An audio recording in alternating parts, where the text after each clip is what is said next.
darte la gloria. Es lo mejor que me ha pasado. Gloria al Señor. ¿Cuántos aman a Dios? Levantan su mano y dicen un fuerte amén. Un fuerte gloria a Dios.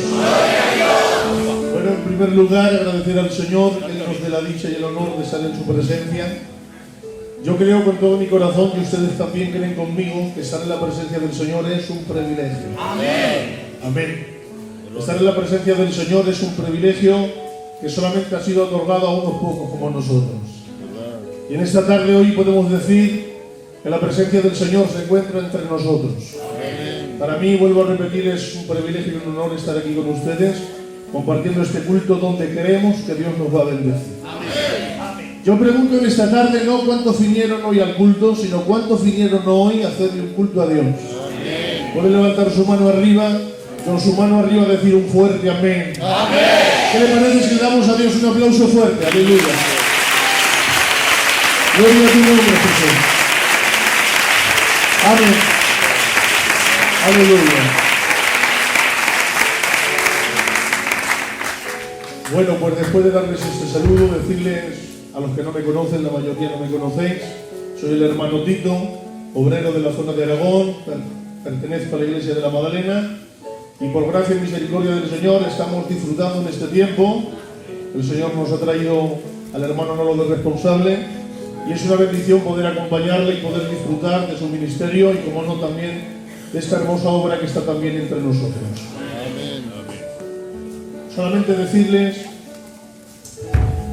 que yo sé que ustedes lo hacen, pero no está de más que yo se lo recuerde, que el tiempo que estemos aquí lo vamos a aprovechar al máximo. Que no nos pase, ¿verdad?, como le pasó a Jacob, que después de despertarse dijo: Dios ha estado aquí, yo no lo sabía. Vamos a aprovechar hasta el último instante que estemos aquí cantando, adorando al Señor y, como no, también escuchando su santa y bendita palabra. Amén. Yo solamente hasta aquí, un aplauso al Señor y que Dios les bendiga a ustedes.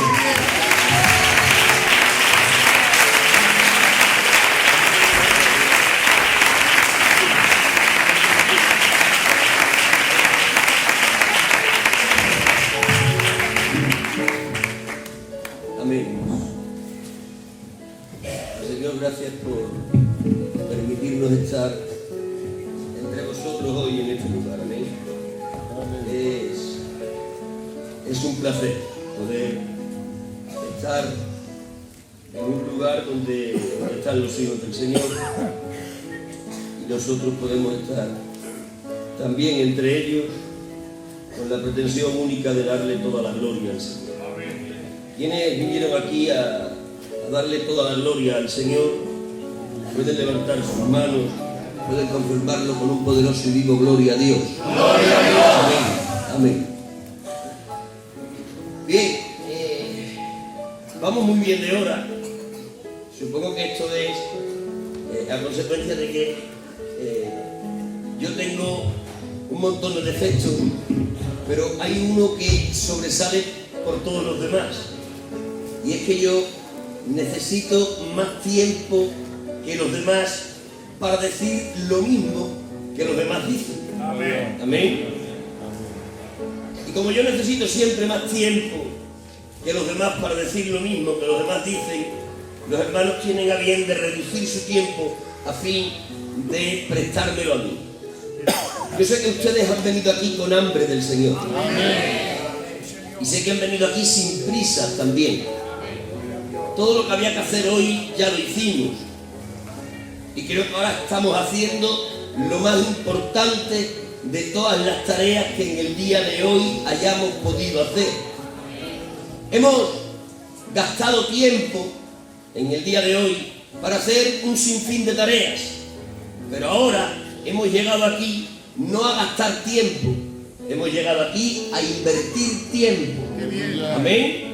Porque el tiempo que se pasa en la presencia del Señor no es un tiempo gastado, no es un tiempo perdido, es un tiempo invertido. Amén. Amén. Y los réditos de esta inversión son réditos eternos. Amén. No hay nada mejor que hacer con el tiempo que invertirlo en estar en la presencia de Dios. Amén. Estar en su presencia nos hace mejores. Bueno, hay a tres que le hacen mejores. Digo que estar en su presencia nos hace mejores. Por eso no tengan prisa por marcharse de aquí. Amén. Les voy a pedir que inclinen un momento sus rostros, que cierren sus ojos, que acerquen sus vidas al Señor, que le pidan a Dios que lleve su corazón a entrar en sintonía con el corazón del Señor. Que ahora aprovechen estos minutos para que sus mentes puedan despojarse de todo aquello que pueda levantarse como un obstáculo para recibir la palabra del Señor. Les voy a pedir que usen este tiempo para desprenderse en su corazón de todo aquello que hoy pueda convertirse en muralla que impida que la palabra del Señor penetre en él. Dile al Señor que has venido necesitado, sabiendo que Él tiene para suplir tu necesidad.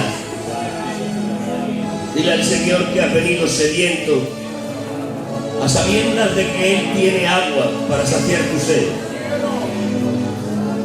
Dile al Señor en estos breves minutos que tienes disponibilidad para estar esperando a escuchar todo lo que Él tenga para decirte. Dile al Señor que esperas que su palabra te esclarezca la mente, te enternezca el corazón, te despierte la conciencia y te regule la conducta. A ti la gloria, precioso mío. Un placer poder estar delante de ti en la compañía de tu pueblo. Venimos a sentarnos a tu mesa, hambrientos de tu alimento, sabiendo que tú tienes abundancia para dar. Prepara nuestro corazón, ponlo en la disposición adecuada, para que cuando tu palabra nos sea ministrada por tu Espíritu, la podamos ingerir, la podamos degustar. Que sea tu bendita palabra hoy, la que venga esclareciendo nuestra mente, la que venga poniendo ternura en nuestro corazón, la que venga despertando nuestra conciencia, a fin de que sea ella la que regule nuestra conducta, una conducta que te agrade, que te glorifique a ti. No queremos más nada, sino que tu imagen aparezca en la nuestra, que desaparezcamos nosotros, a fin de que seas tú el que tome el lugar. Queremos ser mensajes tuyos andantes, queremos desprender tu aroma por cualquier lugar que transitemos. Haznos cartas escritas que hablen con transparencia y con nitidez de ti, que nuestras vidas sean reflejos de la tuya, y para ello necesitamos la instrucción de tu palabra, por lo cual te rogamos que en la persona del Espíritu Santo nos impartas y nos ministres hoy acerca de tu bendita palabra, por los méritos de Cristo el Señor. Amén y amén. Que la palabra del Señor les alcance hoy, que la palabra del Señor les bendiga. Si ese aplauso es para Dios, se lo debería de dar muchísimo, muchísimo, muchísimo, muchísimo más fuerte.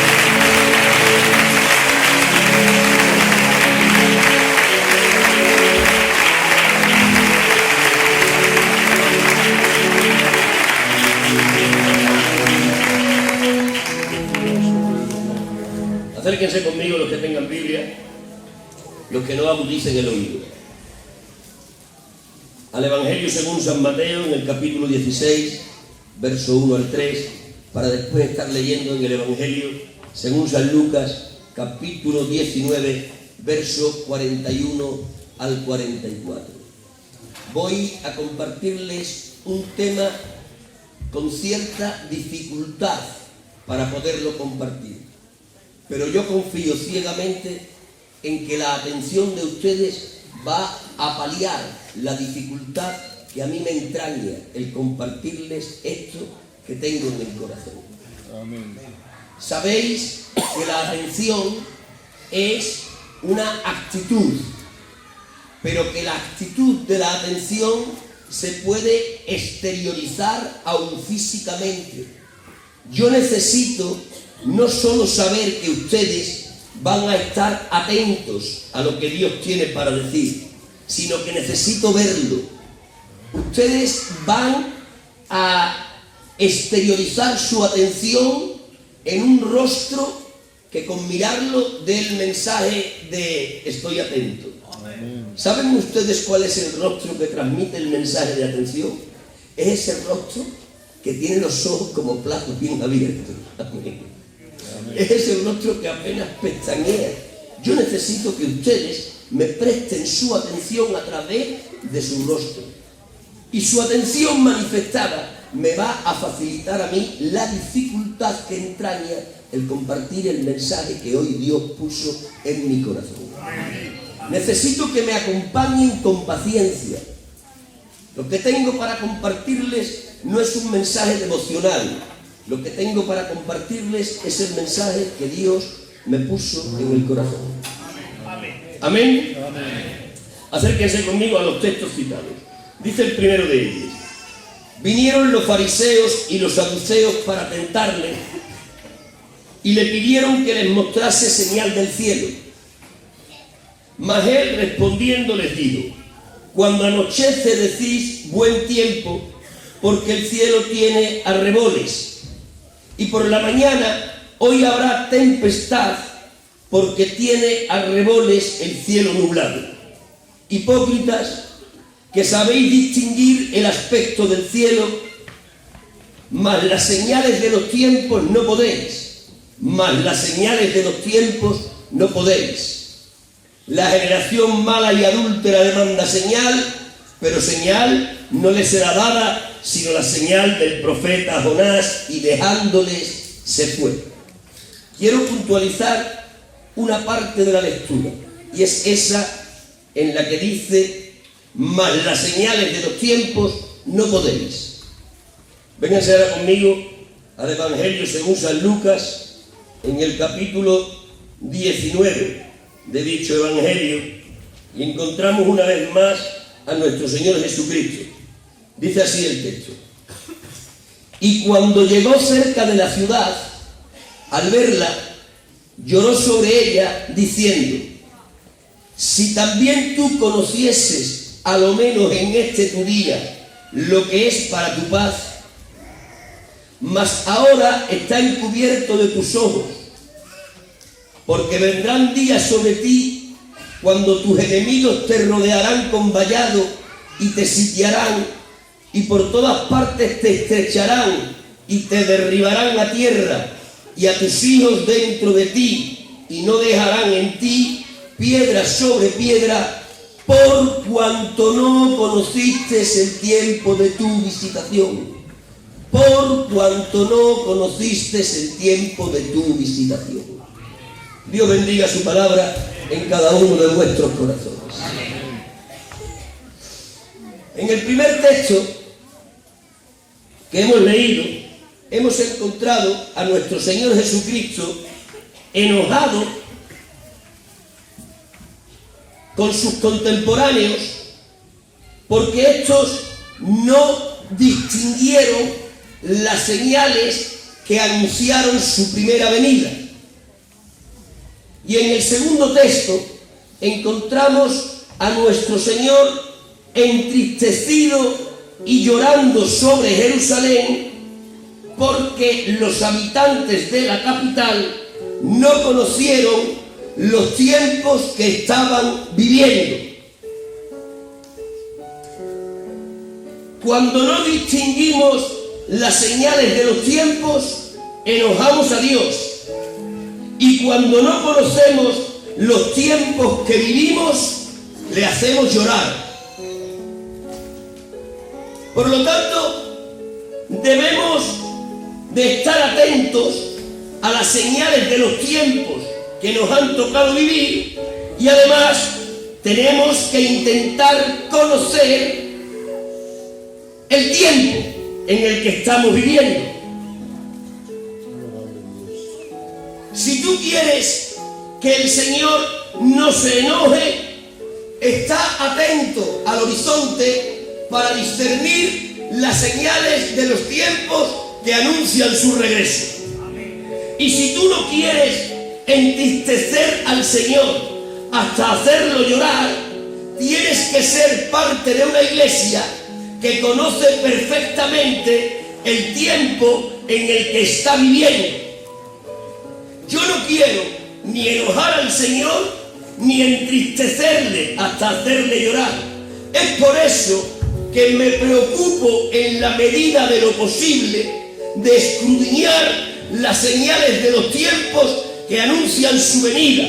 Y es por eso que me preocupo de tomarle el pulso a la sociedad en la que vivo para ser un hombre de este tiempo.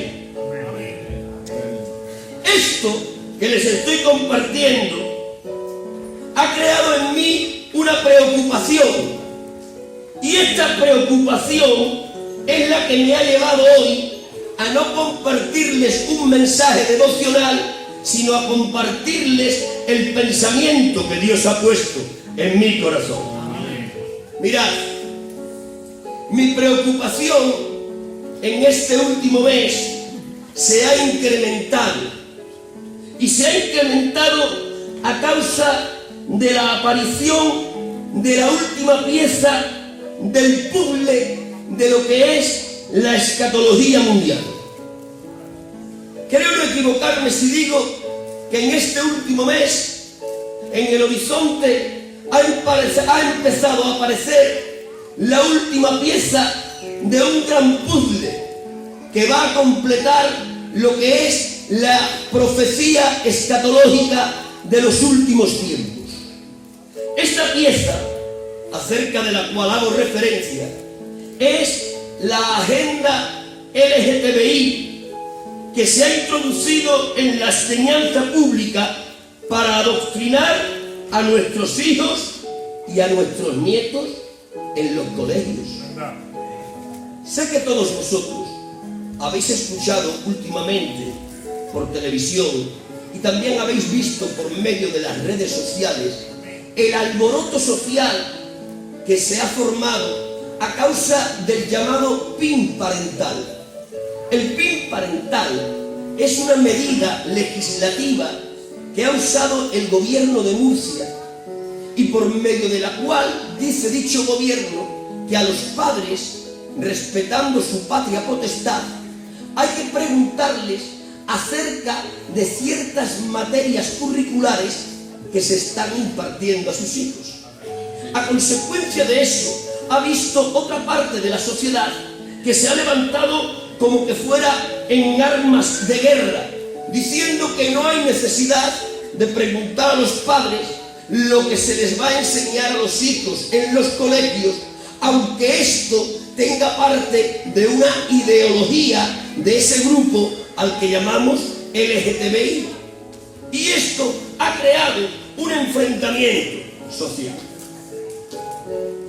La ideología LGTBI, ese tema que hoy está tan candente, para mí no es más que una pieza más de un inmenso rompecabezas que bajo mi criterio se empezó a formar al terminar la Segunda Guerra Mundial.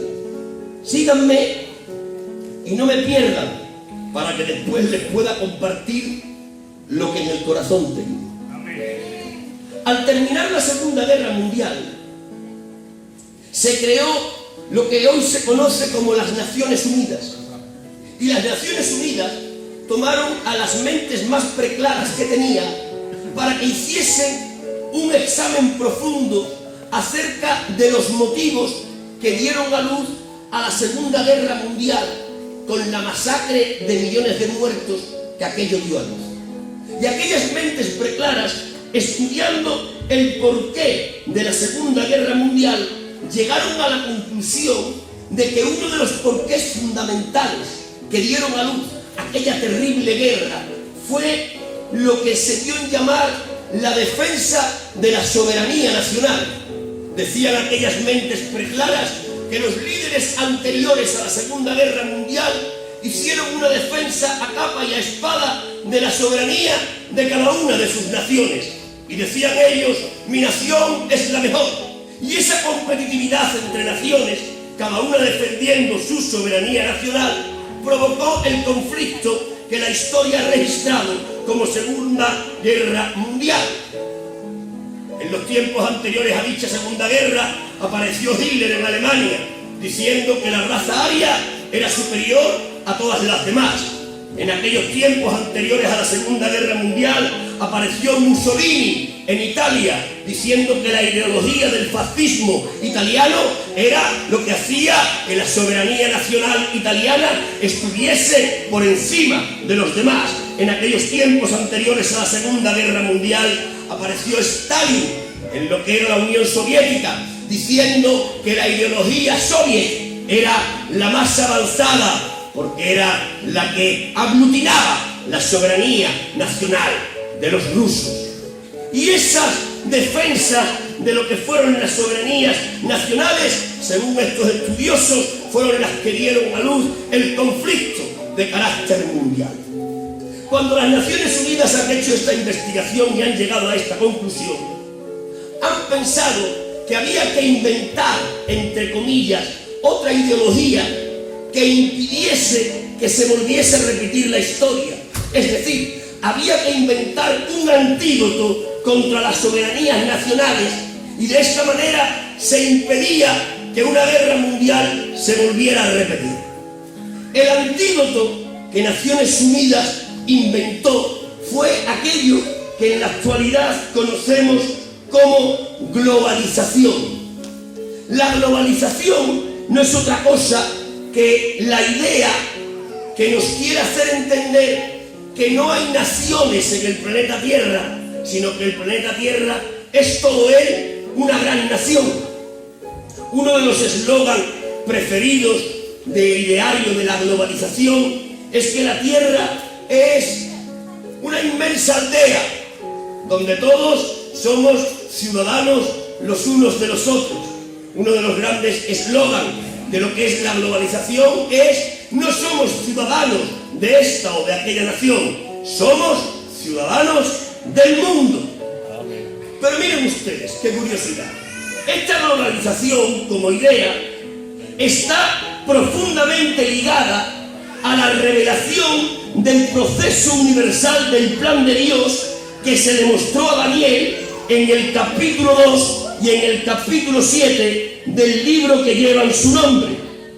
A Daniel, Dios le ha mostrado lo que es toda la panorámica universal de cómo se iba a desarrollar el plan de Dios desde los tiempos de Daniel y hasta los tiempos de la segunda venida del Señor. Es como que Dios ha tomado a Daniel y le ha dicho: mira, Daniel, te voy a enseñar todo lo que va a pasar desde tus tiempos y hasta los tiempos en los que tenga que venir el Señor. Y cuando Dios ha empezado a mostrarle a Daniel todo lo que iba a ocurrir desde sus tiempos y hasta los tiempos del regreso del Señor, Dios le ha desvelado a Daniel que primero tendría que aparecer el imperio babilónico con Nabucodonosor a la cabeza. Detrás de él tendría que aparecer el imperio medo-persa con Ciro el Grande a la cabeza. Detrás de él tendría que aparecer el imperio griego con Alejandro Magno a la cabeza. Detrás de él tendría que aparecer el imperio romano con los Césares a la cabeza. Y ese imperio romano después se tendría que desdoblar en un quinto imperio. Y cuando apareciese el quinto imperio, que era el desdoblamiento del cuarto imperio, que era el imperio romano, entonces en los días del imperio romano resucitado aparecería el reino eterno del Hijo de Dios. Es decir, que Dios le ha enseñado a Daniel que antes de venir Jesucristo en la segunda venida tenía que haber 4 imperios y el cuarto de ellos tenía que desdoblarse en 2 partes.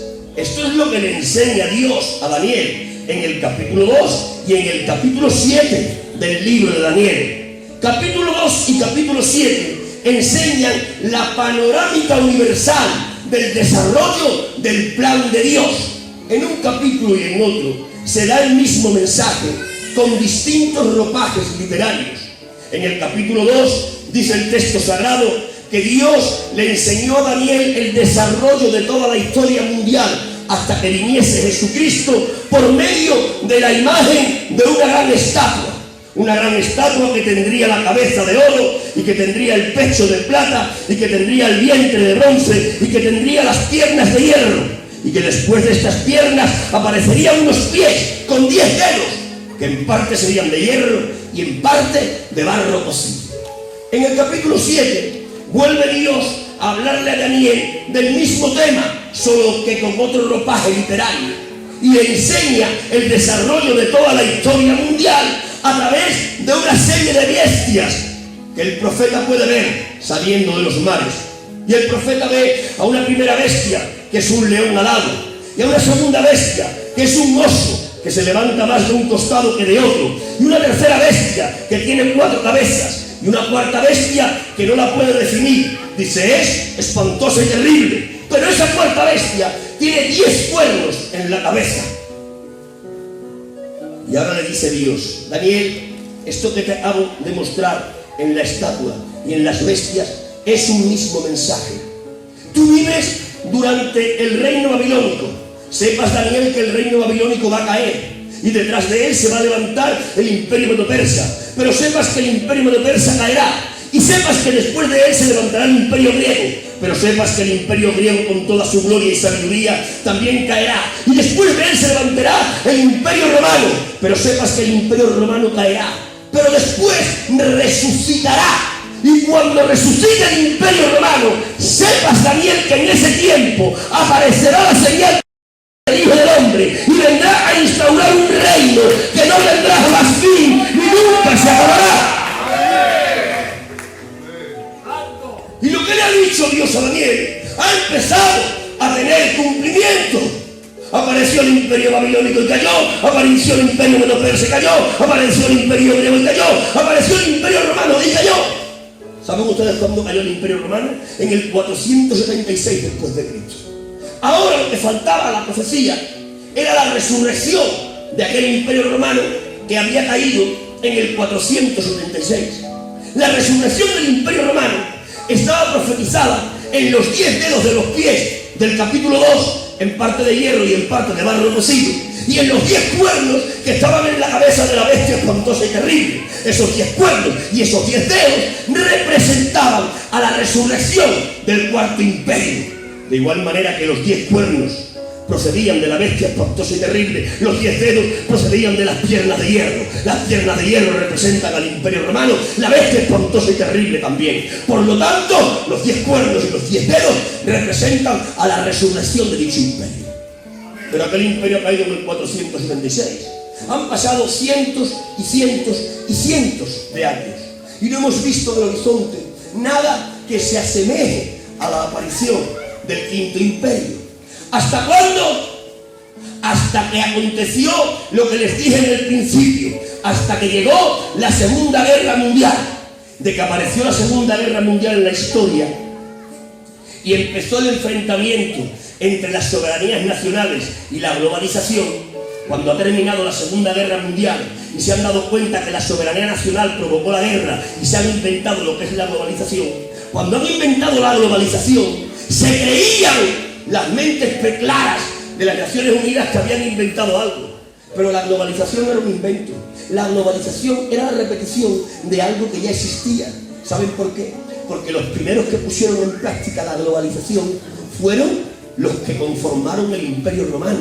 El Imperio Romano ya tenía globalización. La globalización no es otra cosa, sino que el intercambio de las materias primas entre países.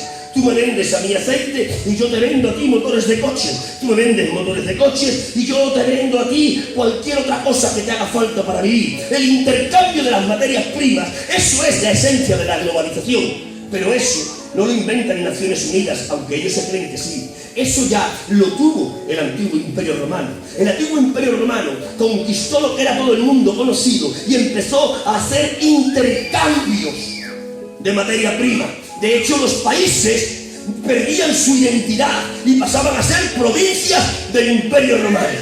Por lo tanto, cuando la globalización vuelve a aparecer después de la Segunda Guerra Mundial como el antídoto contra las soberanías nacionales, lo que estaba ocurriendo era el principio de la resurrección del espíritu de Roma.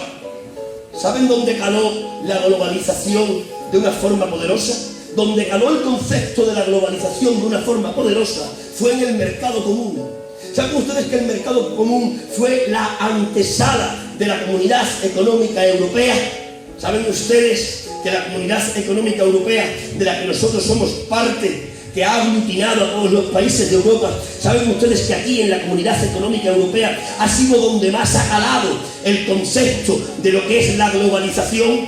Por lo tanto, lo que les estoy diciendo es que la aparición de la Comunidad Económica Europea, que se ha hecho delante de nuestras narices, que se ha hecho en mitad de nuestra generación, ha sido el cumplimiento de la última parte del capítulo 2 y del capítulo 7 de Daniel. La aparición de la Comunidad Económica Europea como el prototipo de la globalización es el cumplimiento de los capítulos 2 y 7 de Daniel. La Comunidad Económica Europea son los 10 dedos de los pies en el capítulo 2, son los 10 cuernos de la bestia espantosa y terrible en el capítulo 7. La Comunidad Económica Europea es el Imperio Romano resucitado. Podríamos decir ahora todos, pues entonces el terreno está preparado ya para que venga el Señor. Pero yo diría, hay que hacer una puntualización. No está todavía todo el terreno preparado con el hecho de que haya resucitado el Imperio Romano.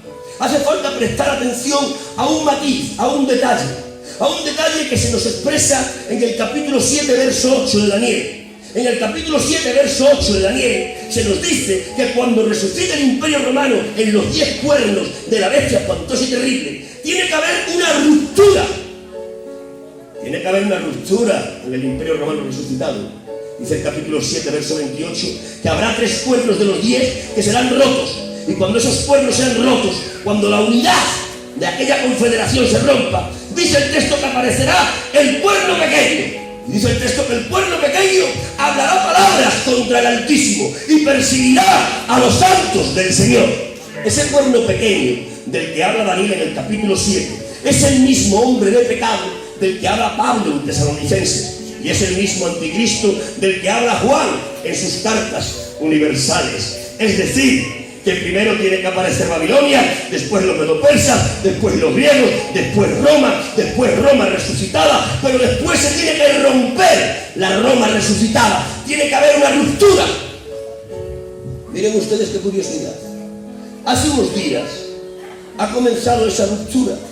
Concretamente, el día 1 de febrero de este año presente, comenzó a cumplirse Daniel 7, verso 8. Sí, el día 1 del mes pasado, el día 1 de febrero, el día 1 de este mismo mes en el que estamos, se empezó a cumplir Daniel capítulo 7, verso 8. Ahí empezó la ruptura de lo que es el Imperio Romano resucitado.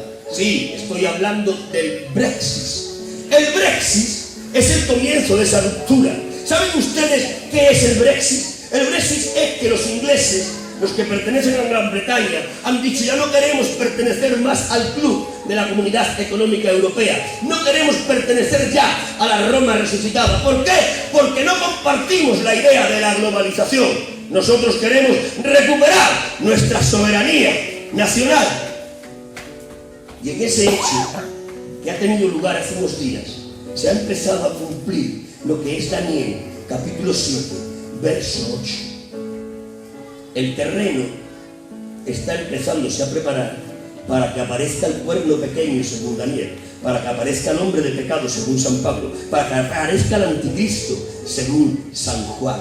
¿Ustedes van tomando nota de todo lo que les voy diciendo? Ustedes se están dando cuenta de cómo la historia de la humanidad revelada a Daniel ha ido en su curso llegando hasta nuestros días, y prácticamente nuestros días se están cumpliendo. ¿Han visto ustedes? Hemos visto en la historia aparecer a Babilonia, la hemos visto caer y aparecer a los medo-persas, les hemos visto caer y aparecer a los griegos, les hemos visto caer y aparecer a los romanos, hemos visto caer a Roma en el 476, y después de casi más de 1000 años ha aparecido la Roma resucitada. en la Comunidad Económica Europea, pero hace unos días hemos visto la primera ruptura de la Comunidad Económica Europea. Por lo tanto, hoy digo a voz en cuello, el terreno está preparado para que aparezca el anticristo, que ha de hablar palabras contra el Altísimo y perseguir al pueblo de los santos. ¿Cuántos me están entendiendo hasta ahí? Levanten por favor sus manos, griten un poderoso y un vivo ¡Gloria a Dios! A todo esto, que es parte de la profecía sociopolítica que hay en las Escrituras, hay que sumarle otro detalle que también ha ocurrido hace unos días. Hace unos días, préstenme atención a esto, hace unos días se ha empezado a cumplir la profecía que Jesucristo dio en Lucas capítulo 21. En Lucas 21, 24 al 25 es el mismo Señor Jesús el que da una profecía acerca de su regreso. Dice el Señor Jesús en Lucas 21, 24 al 25: Jerusalén será hollada por los gentiles hasta que los tiempos de los gentiles se cumplan. Entonces, esa palabra en griego es tote y significa en aquel tiempo. En aquel tiempo, tote, entonces, dice Jesús, verán al Hijo del Hombre viniendo en una nube con poder y gran gloria.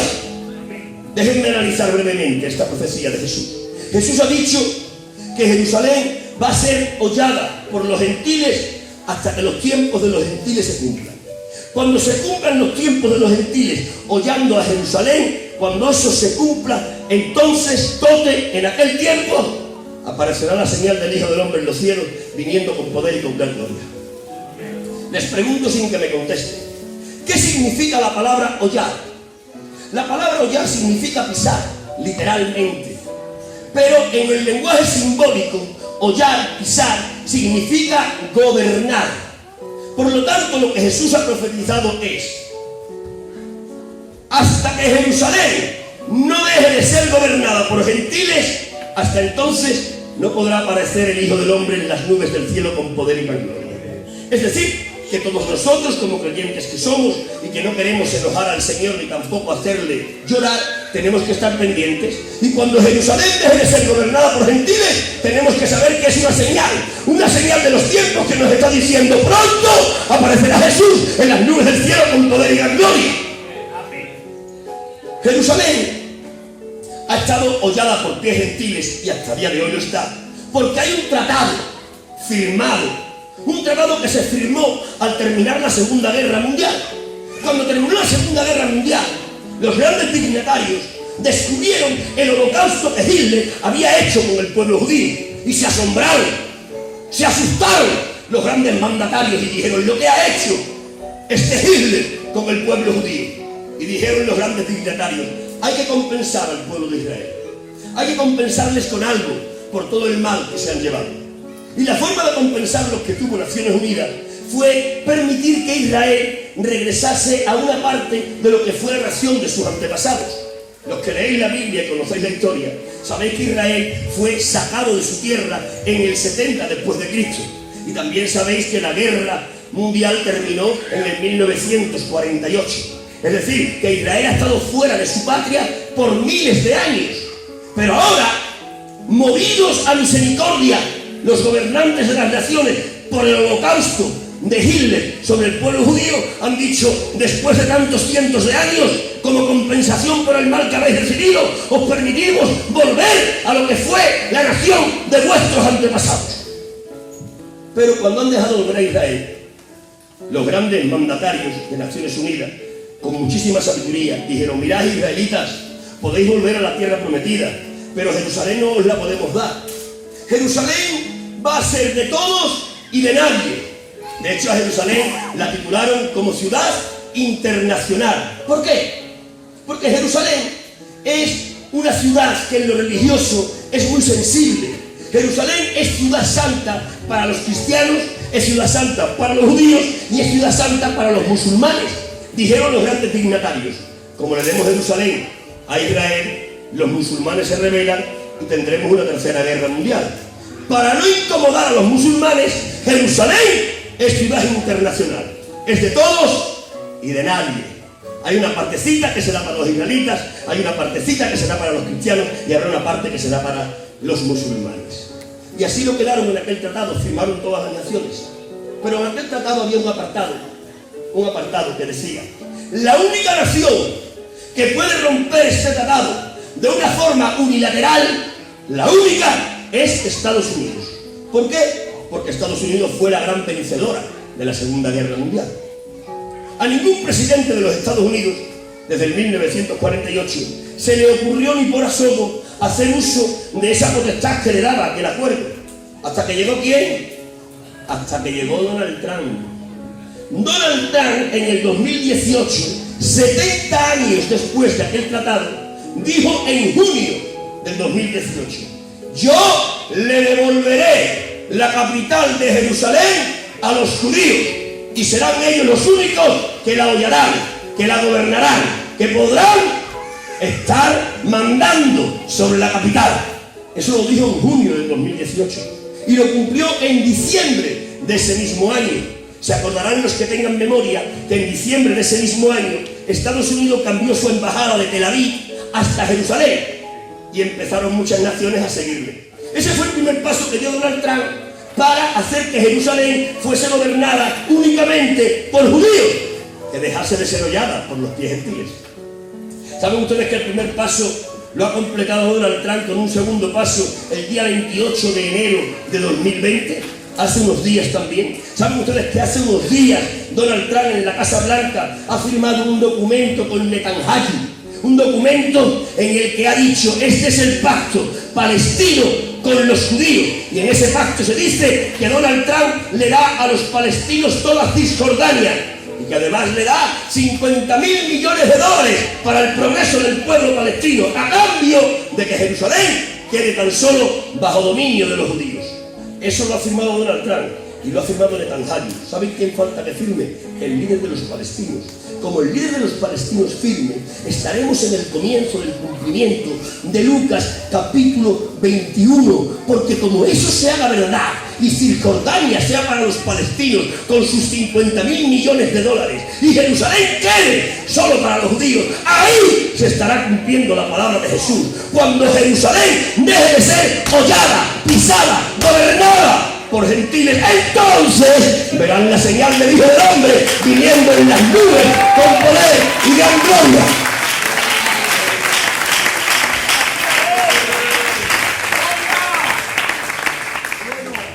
Y todos estos movimientos sociopolíticos que se están cumpliendo de las profecías del marco sociopolítico que Dios le dio a Daniel, todo esto a mí me empezó a causar preocupación.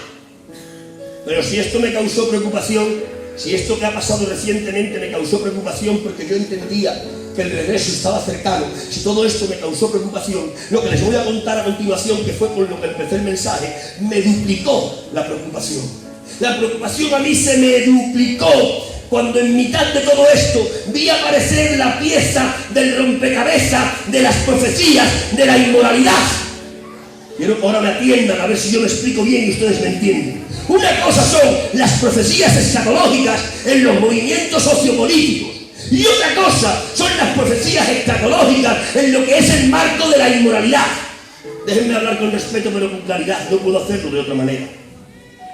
Las profecías escatológicas en el marco de la inmoralidad las dio nuestro Señor Jesucristo. Y nuestro Señor Jesucristo dijo: estas profecías escatológicas que os doy en el marco de la inmoralidad, cuando se cumplan, sabed que mi regreso es inminente. De hecho, dijo el Señor Jesucristo, vais a recordarlo rápidamente, dijo el Señor Jesucristo: ¿queréis saber cómo será la sociedad a la que yo volveré? Y dijo Jesús: la sociedad a la que yo volveré será una sociedad semejante a la sociedad de Sodoma y Gomorra y a la sociedad de Noé. Les pregunto sin que me contesten, les voy a hablar con claridad y mucho respeto. ¿Qué tenían en común la sociedad de Sodoma y Gomorra y la sociedad de Noé? Lo que tenían en común era la inmoralidad legalizada y aceptada que había en una sociedad y también en otra. Y el Señor ha dicho: cuando veáis una sociedad que se parezca a la de Sodoma y Gomorra y que se parezca a la de Noé, entonces sabéis que esa sociedad será la sociedad testigo de mi regreso. ¿Cómo era la sociedad de Sodoma y Gomorra? Era una sociedad donde la inmoralidad no solo estaba legalizada, sino que estaba aceptada. ¿Os acordáis vosotros cuando vinieron aquellos ángeles y los hospedó Lot, que vivía en Sodoma? ¿Qué hicieron los habitantes de Sodoma? Se fueron a la casa de Lot por la noche y pegaron en la puerta y le dijeron: ¡Lot! ¡Saca a tus visitantes! ¡Les queremos conocer! Evidentemente no les querían conocer para tomar café. Era la inmoralidad que ellos tenían, no solo legalizada, porque allí no había ley que condenase eso. Era legal, pero además de legal lo tenían aceptado. Ellos pensaban que eso no era malo, que eso era bueno. Y le dijeron: sácalos, que los queremos conocer. ¿Qué pasó en la sociedad de Noé? ¿Ustedes se acuerdan cuando Dios llamó a Noé? Y le dijo: Noé, haz un transatlántico tierra adentro. Noé, busca animales de todas las especies. Noé, predica el mensaje del Evangelio. Y Noé ha estado 100 años creando el transatlántico y buscando animales y predicando. Pero dice el texto sagrado que todo esto lo ha mandado Dios porque va a mandar un juicio sobre la tierra del tiempo de Noé. Y el juicio venía provocado por una serie de pecados. Y cuando la Escritura empieza a enumerar los pecados del tiempo de Noé, hay un pecado que se resalta y dice: se casaban y se daban en casamiento. Yo les pregunto sin que me contesten: ¿casarse es pecado? Digo, no. ¿Por qué? Porque el matrimonio es institución divina. El matrimonio lo creó Dios en Génesis. ¿Por qué, si casarse no es pecado, aparece en un contexto de pecado el se casaban y se daban en casamiento? Porque evidentemente el casamiento en el que ellos estaban dando no es el matrimonio que Dios instituyó. El matrimonio que Dios instituyó, el legal, el bueno, es de un hombre con una mujer. Pero el matrimonio degenerado que ellos usaban y que por lo tanto era pecado, era el matrimonio entre hombres y hombres y mujeres y mujeres. Y Jesucristo dijo: cuando veáis una sociedad como la de Sodoma y Gomorra y como la de los tiempos de Noé, sabed que a esa sociedad será a la que yo volveré. Es decir, que a la sociedad a la que tiene que venir Jesús tiene que ser una sociedad terriblemente inmoral, legalizando la inmoralidad y aceptándola. En este tercer punto me quiero detener 2 minutos. Hoy nosotros somos parte de una sociedad inmoral que además ha legalizado la inmoralidad, pero que ahora viene el tercer paso: hay que aceptarla. Muchos de nuestra generación no la aceptan, aunque saben que es legal y saben que existe. Yo personalmente sé que existe la inmoralidad y sé que es legalizada, pero yo no la acepto. Yo sé que vosotros tampoco. Y otros tantos que a lo mejor ni abrazan la fe, no la aceptan, saben que existe, saben que es legal, pero no la aceptan. Satanás ya ha empezado a mover sus maquinarias para que lo que hoy existe como inmoralidad y es legalizado acabe siendo aceptado. ¿Y saben cuál es la maquinaria? La maquinaria es el adoctrinamiento de nuestros niños con la ideología LGTBI. La ideología LGTBI que se ha metido en el Ministerio de Educación y que se está impartiendo en las aulas de los colegios a nuestros hijos y a nuestros nietos. Esa es la forma en la que Satanás va a intentar contaminar la mente virgen de nuestros hijos. Y nuestros hijos acabarán aceptando como bueno lo malo, porque no hay tierra más fértil que la mente de un niño para sembrar, ya sea bueno o ya sea malo. Por lo tanto, cuando yo he visto este conflicto entre el PIN parental y la ideología LGTBI, me he asustado, me he preocupado mucho más. Digo, estamos en el comienzo del cumplimiento de las profecías en el área de la inmoralidad. Ya no quieren simplemente que haya inmoralidad, ya no quieren simplemente legalizarla, ahora quieren que sea aceptada. Y por eso quieren usar a las mentes inocentes de los niños para contaminarlas. Pero a este hecho del cumplimiento de la profecía en el marco de lo inmoral, hay que sumar lo que va a pasar el 14 de mayo de 2020. El 14 de mayo, de aquí a unos meses, el 14 de mayo ha hecho una convocatoria el Papa Francisco. El Papa Francisco ha hecho una convocatoria en Roma y ha dicho el Papa Francisco: quiero convocarles a todos ustedes, ya sean cristianos, ya sean protestantes, ya sean árabes, ya sean ateos, les quiero convocar en Roma, porque quiero comenzar lo que es el ideario, dice él, de una nueva humanidad. Lo que pretende el Papa Francisco el 14 de mayo es comenzar lo que es a impartir la ideología de que tenemos que ser mucho más tolerantes, de que tenemos que ser mucho más flexibles, de que tenemos que amar mucho más a los demás para poder crear una nueva humanidad. Lo que va a decir Francisco, les voy a profetizar sin ser profeta, lo que va a decir Francisco en ese encuentro es: necesitamos un cambio de patrón mental para poder ingresar a la nueva humanidad del siglo XXI. Y el cambio de patrón mental tiene que pasar por ser más confraternales, por ser más amorosos, por ser más tolerantes. Fíjense ustedes qué palabras usará. Usará palabras de vida, pero realmente lo que lleva es un contenido de muerte, porque los falsos profetas se distinguen porque nos venden veneno con un lenguaje que parece de vida. Lo que va a pretender el Papa Francisco es que empecemos todos nosotros, nuestros hijos y nuestros nietos, a amar y a tolerar y a confraternizar con aquellos que tienen otras tendencias sexuales. No solo a respetarlos, que hay que respetarlos, y lo digo desde aquí, desde un púlpito, hay que respetarlos, pero no podemos estar de acuerdo. Pero él dirá, para que la nueva humanidad pueda progresar, hay que confraternizar, hay que amarlos, hay que tolerarlos. Es el nuevo cambio de patrón mental. Es decir, que Satanás está usando la agenda LGTBI por la izquierda y al Papa Francisco con la nueva humanidad por la derecha.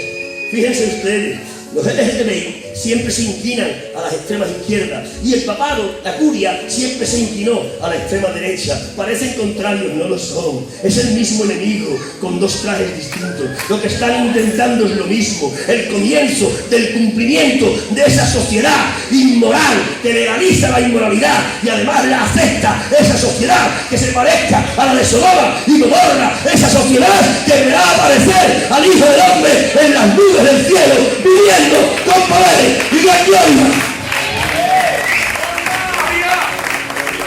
¿Cuántos están entendiendo todo lo que les predico? Levanten por favor sus manos, griten un poderoso y un vivo gloria a Dios. ¡Gloria a Dios! Y ante todo esto, ¿qué hacer? ¿Qué hacemos ante todo esto? ¿Qué tiene que hacer la iglesia de este tiempo ante lo que se nos avecina? ¿Qué tiene que hacer la iglesia de este tiempo ante las señales del horizonte? ¿Qué tiene que hacer la iglesia de este tiempo ante la sociedad en la que le ha tocado vivir? ¿Qué tenemos que hacer?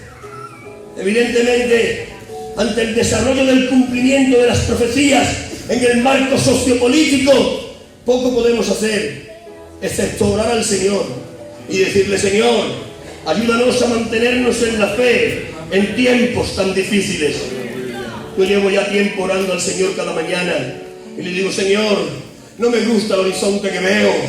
Veo un horizonte lleno de nubarrones, veo un horizonte lleno de demonios, veo un horizonte lleno de ideología del infierno. Señor, no me gusta lo que veo. Temo por mí, por mis hijos, por mis nietos. Señor, no me gusta lo que veo. Y lo que hago por las mañanas es: Señor, danos poder para mantener la fe en mitad de tiempos tan turbulentos.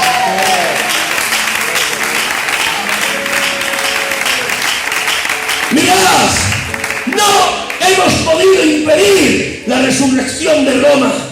No podremos impedir el Brexit como el principio de la ruptura de los tres cuernos que dejan el camino abierto y despejado a la aparición del anticristo. No podremos impedir el pacto de Israel con los palestinos. Pero amigos, ante el cumplimiento de las profecías en el marco de la inmoralidad, ante el cumplimiento de las profecías de la generación semejante a Sodoma y Gomorra, ante eso, si hay algo que podemos hacer. De hecho, el otro día meditaba sobre todo esto y pensaba que Dios está permitiendo que todo esto pase, no simplemente porque es el cumplimiento de su palabra y se tiene que cumplir, sino que además lo está permitiendo porque va a usar todo esto como una despabiladera, que despierta a su iglesia dormida. Por eso digo que ante el cumplimiento de las profecías escatológicas en el marco de la inmoralidad, sí tenemos cosas que hacer. yo les propongo 3 líneas de acción.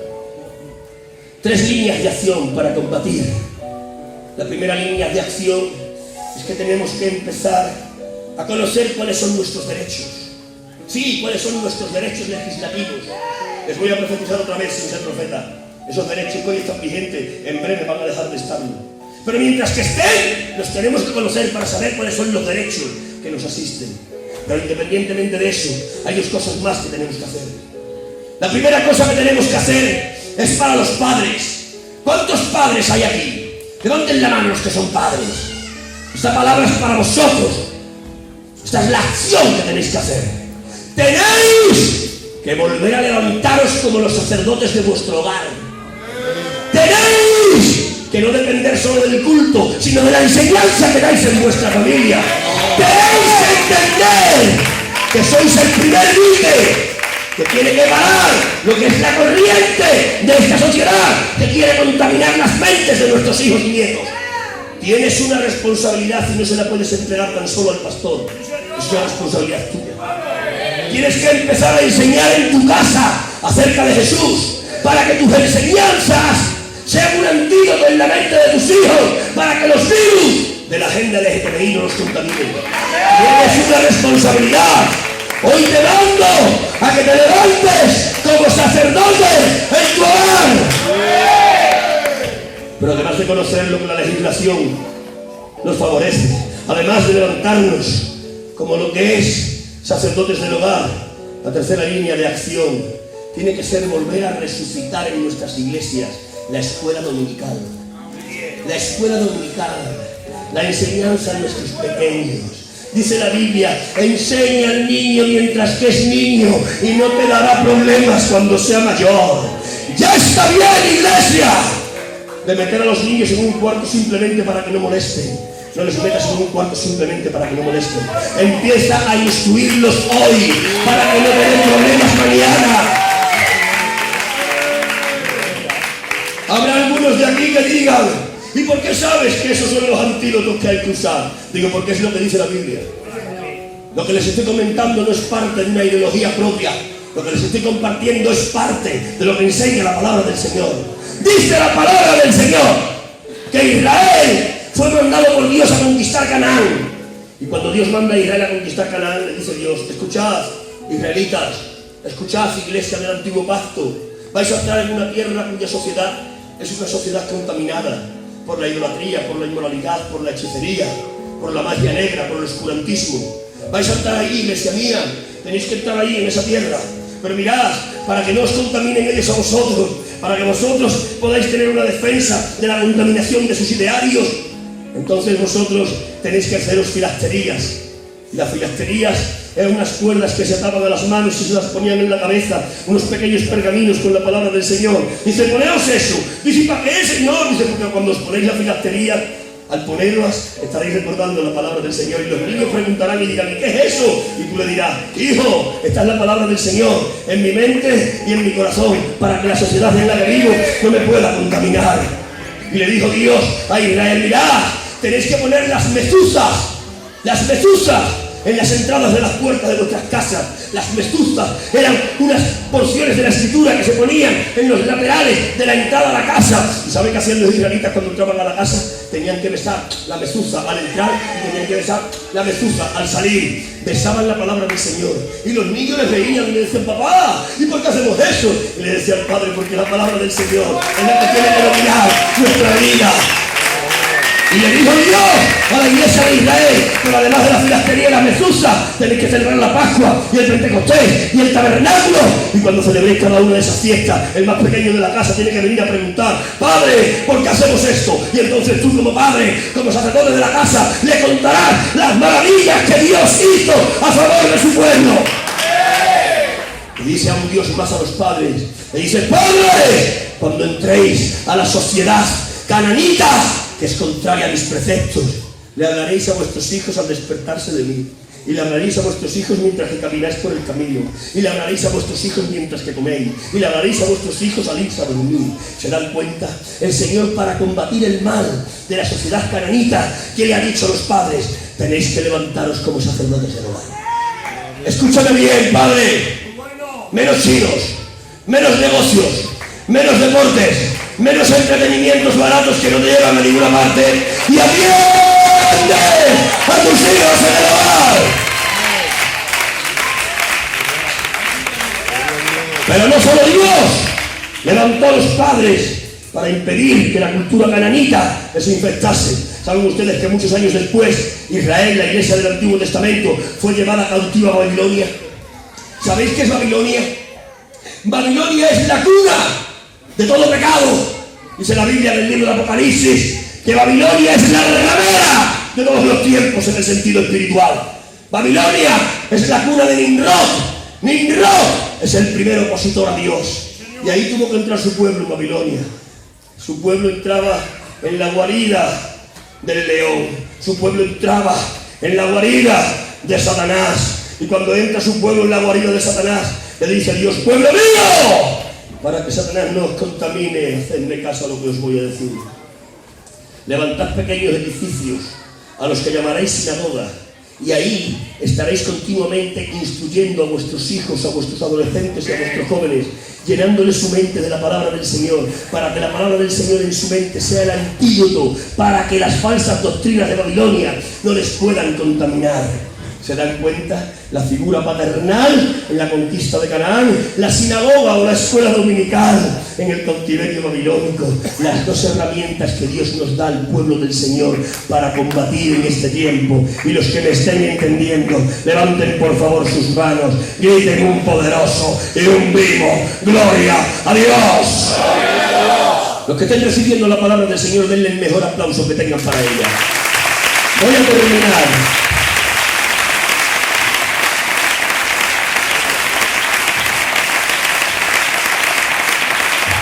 Mirad,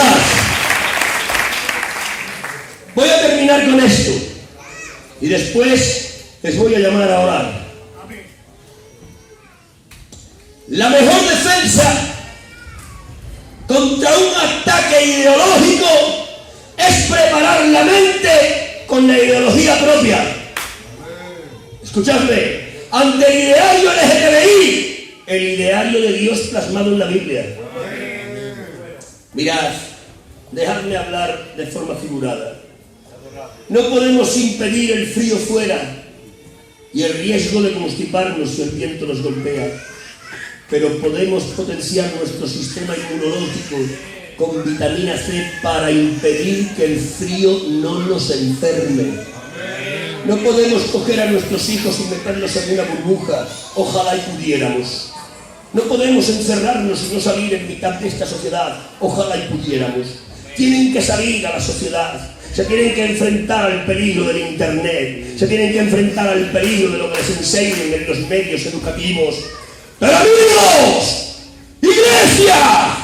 Si no podemos impedir que el virus esté fuera, por lo menos pongamos el antídoto dentro de ellos, para que sus mentes, saturadas con la enseñanza de la palabra del Señor, puedan rechazar lo malo que les quieran enseñar.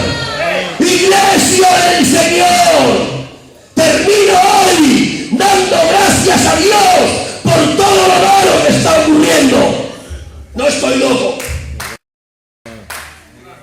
Estos días empecé con preocupación. En estos últimos días estoy en acción de gracias.